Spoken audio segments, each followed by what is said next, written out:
Hello, welcome back to the reading of the poem of the Man-God, written by Maria Valtorta, Volume 2.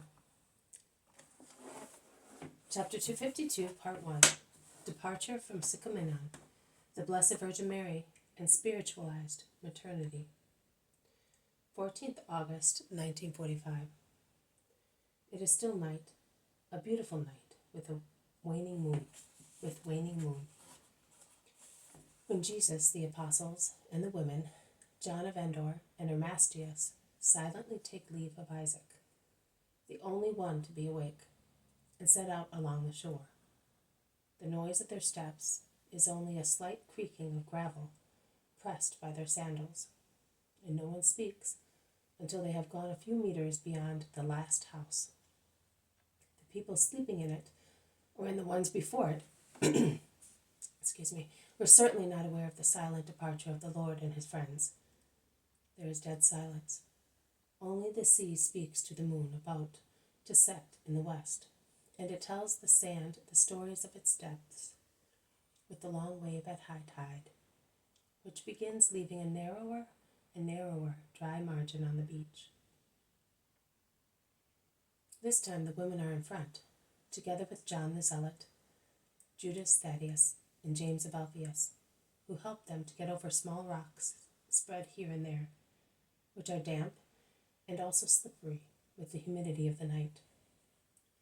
The Zealot is with the Magdalene, John with Martha, while James of Alphaeus takes care of his mother and of Susanna. And Thaddeus does not surrender to anybody the honor of taking in his long, strong hand, which is like Jesus's, the little hand of Mary, to help her in difficult spots. Each speaks in a low voice to his companion. They all seem to be wishing to respect the sleep of the earth. The Zealot is conversing intensely with Mary of Magdala, and I can see that Simon stretches out his arms more than once, meaning, "It is so, and there is nothing we can do about it." But I cannot hear what they are saying, as they are ahead of everybody. John speaks to his companion only now and again, pointing at the sea and at Mount Carmel, the western side of which looks white in the moonlight. Perhaps he is talking of the road they took the last time, skirting Mount Carmel on the other side. Also James, who is between Mary of Alphaeus and Susanna, is speaking of Mount Carmel. He says to his mother, "Jesus has promised me to climb up there with me alone, and to tell me alone something." "What does he want to tell you, son? Will you tell me afterwards?" "Mother, if it is a secret, I cannot tell you," replies James, smiling, with his smile which is so tender. His likeness to Joseph, the spouse of the Blessed Virgin, is remarkable, both with regard to his features and even more to his serene kindness. "There are no secrets for a mother." "In fact, I have none, but if Jesus wants me up there, all alone, to speak to me, it means that he does not want anyone to know what he is going to tell me. And you, mother, are my dear mother, whom I love so much. But Jesus is above you, as his will is. But when the time comes, I will ask him whether I may repeat his words to you. Are you happy?" "You will forget to ask him." "No, mother. I never forget you, not even when you are far from me. Every time I see or hear something beautiful, I always say, 'I wish my mother were here.' My dear, give me a kiss, son." Mary of Alphaeus is moved, but emotion does not kill curiosity. After being quiet for a few moments, she makes a fresh assault. "You said his will, so you know that he wants to tell you what his will is.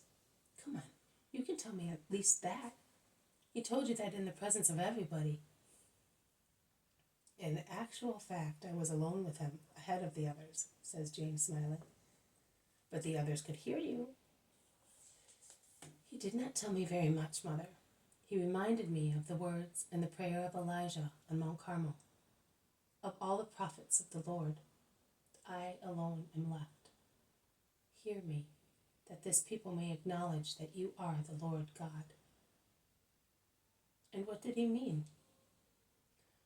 Many things you want to know, Mother. Go to Jesus then, and he will tell you, replies James to parry her embarrassing questions. He probably meant that, since the Baptist has been captured, he is the only prophet left in Israel, and that God must preserve him for a long time, so that the people may be taught, says Susanna. I don't believe that Jesus asks to be preserved for a long time. He asks nothing for himself. Come on, dear James, tell your mother. Curiosity is a fault, Mother. It is useless, dangerous at times. At times it is sorrowful.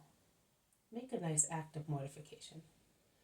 Alas, did he mean that your brother will be put in prison and killed, perhaps? Asks Mary of Alphaeus, who is thoroughly upset. Judas is not all the prophets, Mother, even if, as far as your love is concerned, each son of yours is the whole world. I am thinking also of the others, because you will certainly be among the future prophets. So if you are the only one to be left, it means that the others, that my Judas, Mary of Alphaeus leaves James and Susanna, and she runs back fast, as if she were a young girl paying no attention to the question Thaddeus asks her. She arrives in Jesus' group like one who has been chased. My Jesus, I was speaking to my son about what you told him of Mount Carmel, of Elijah, of the prophets. You said that James will be the only one left. And what will happen to Judas? He is my son. You know? She says, panting because of her anguish and her racing. I know, Mary, and I also know that you are happy that he is my disciple. You see that you have all the rights of a mother, and I have them as Master and Lord. That is true, it is true, but Judas is my boy. And Mary, foreseeing the future, burst into tears. Oh, how badly shed your tears are. But the heart of a mother is forgiven everything. Come here. Mary, do not weep. I comforted you once before. Also on that occasion, I promised you that your grief would obtain great graces from God, for you, for your Alphaeus, for your sons. Jesus has laid his arm on the shoulder of his aunt, drawing her close to himself. He tells those who were with him, move forward.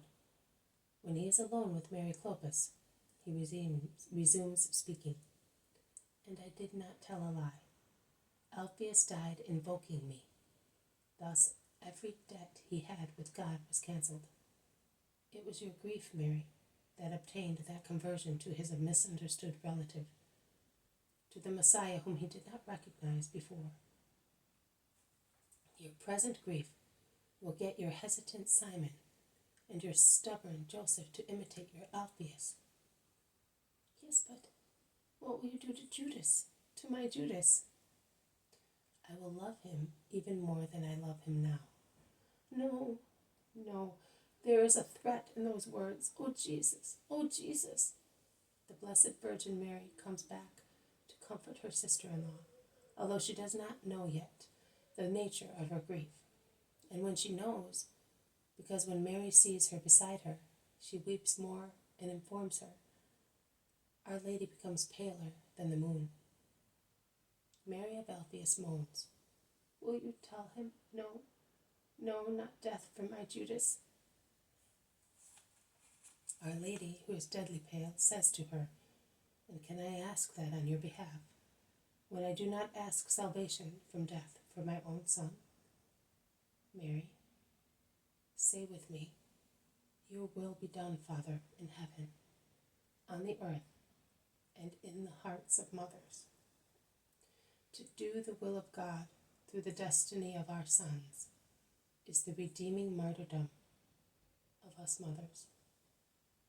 In any case, no one said that Judas is to be killed or killed before you die.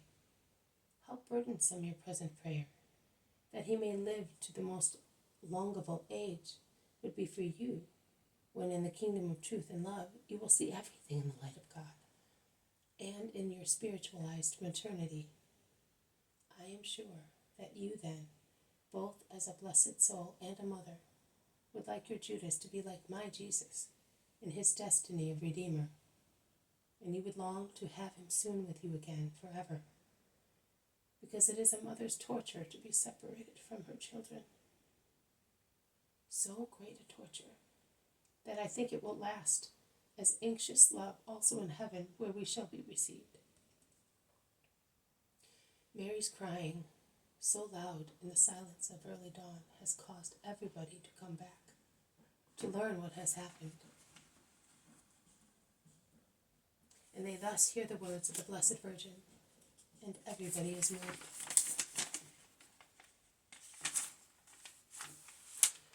This has been a reading from the poem of the Man-God, written by Maria Valtorta, Volume 2.